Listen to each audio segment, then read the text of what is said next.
নমস্কার বন্ধুরা, আজ আরেকটি রেসিপি নিয়ে চলে এলাম। আজ করলাম মুড়িঘণ্ট। এই মুড়িঘণ্ট কিন্তু অনেক পুরনো দিনের একটি রান্না, আর এটি খেতে কিন্তু খুব ভালো হয়। তো আমি কিভাবে এই রেসিপিটি করলাম সেটা তোমাদের সঙ্গে শেয়ার করি। ভালো লাগলে অবশ্যই কিন্তু লাইক কমেন্ট শেয়ার করো, আর যারা নতুন তারা কিন্তু ফলো করে দিও। প্রথমে মাছগুলোকে নুন আর হলুদ দিয়ে ভালো করে মেখে নিলাম। আর যেহেতু মাছের মাথা প্রত্যেকটা জায়গায় ভালো করে হাত দিয়ে এরকম করে লাগিয়ে লাগিয়ে নুন হলুদ দিয়ে দিলাম। যেহেতু এটা নানান রকম খাঁচকাটা, তো সব জায়গায় কিন্তু নুনটা ভালোভাবে মাখে না, তাই এইভাবে দেওয়া। এখানে আমি হাফ বাটি মতো গোবিন্দভোগ চাল নিয়ে নিয়েছি। এটাকে 5 মিনিট মতো ভিজিয়ে রেখে জল ঝরিয়ে রেখে দিলাম। আর এইদিকে কড়াইতে তেল গরম করে তাতে মাছগুলোকে এইভাবে ভেজে নেব। গ্যাসের ফ্লেমটা কিন্তু আমি বাড়িয়েই রেখেছি। কিছুক্ষণ বাড়িয়ে রেখে তারপর আমি কমিয়ে দেব।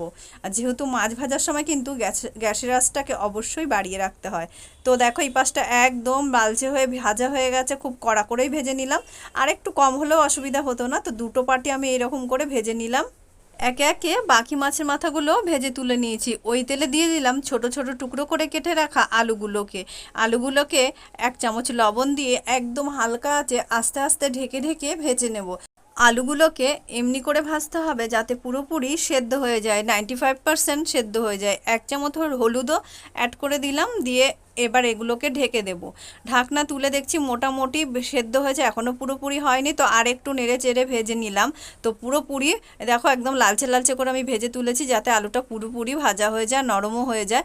এবার ওই তেলের মধ্যে আমি দিয়ে দিলাম একটা শুকনো লঙ্কা, তারপর দিয়ে দিলাম দুটো মতো এলাচটাকে ফাটিয়ে দিয়েছি। তারপর দিয়ে দিলাম একটুখানি দারচিনি, 2-3 টুকরো দারচিনি দিলেই হবে, ব্যাস। আর কোনো কিছু ফোড়ন দেওয়ার দরকার নেই। এবার ওই তেলের মতোই একদম ছোট্ট একটা পেঁয়াজ কুচি এর মধ্যে অ্যাড করে দিই। কুচিটা দিলে মাছের মাথার যে একটা আষ্টে গন্ধ সেটা কিন্তু কম হবে। এবার দিয়ে দিলাম গ্রেট করে রাখা আদা, দিয়ে ভালো করে কষিয়ে নিয়ে ওর মধ্যেই দিয়ে দিলাম গোবিন্দভোগ চাল, যেটা জল ঝরিয়ে রেখেছিলাম সেটা দিয়ে ভালো করে এই চালটাকে আস্তে আস্তে করে এইরকম নেড়ে চেড়ে ভেজে নেব। গ্যাস কিন্তু একদমই লো আঁচে রাখতে হবে। 1 চামচ হলুদ অ্যাড করে দিলাম, তার সঙ্গে অ্যাড করে দিলাম 1 চামচ মতো লঙ্কার গুঁড়ো। ঝালের পরিমাণ নিজেদের প্রয়োজন মতো দেবেন। তারপর দিয়ে দিলাম 1 চামচ জিরে গুঁড়ো, দিয়ে এটাকে আবার খুব ভালো করে কষিয়ে নিলাম যতক্ষণ না চালটা সাদা ভাব আসে।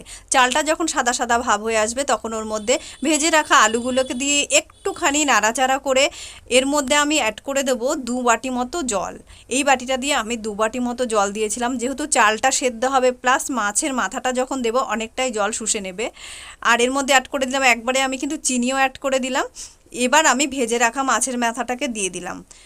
ভেজে রাখা মাছের মাথাটাকে দিয়ে এর মধ্যে ডুবিয়ে দেবো খুন্তি দিয়ে এবার আমি কিন্তু একটা ঢাকনা দিয়ে ঢেকে দেবো। 2টো কাঁচা লঙ্কা অ্যাড করে এবার ঢাকনা দিয়ে দিলাম।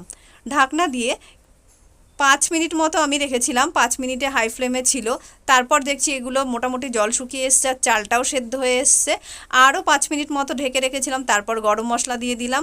গরম মশলা দিয়ে এইবার যখন মাছের মাথাগুলো একদম নরম হয়ে এসছে তখন আমি এর মধ্যে একটা খুন্তি দিয়ে এইভাবে মাছের মাথাগুলোকে ভেঙে দিলাম। তো রেডি আমাদের মুড়িঘণ্ট। চাইলে একটু ঘি দিয়ে নামিয়ে নিতে পারো। দারুণ হয়েছে গরম গরম ভাতের সাথে কিংবা শুধুও খাওয়া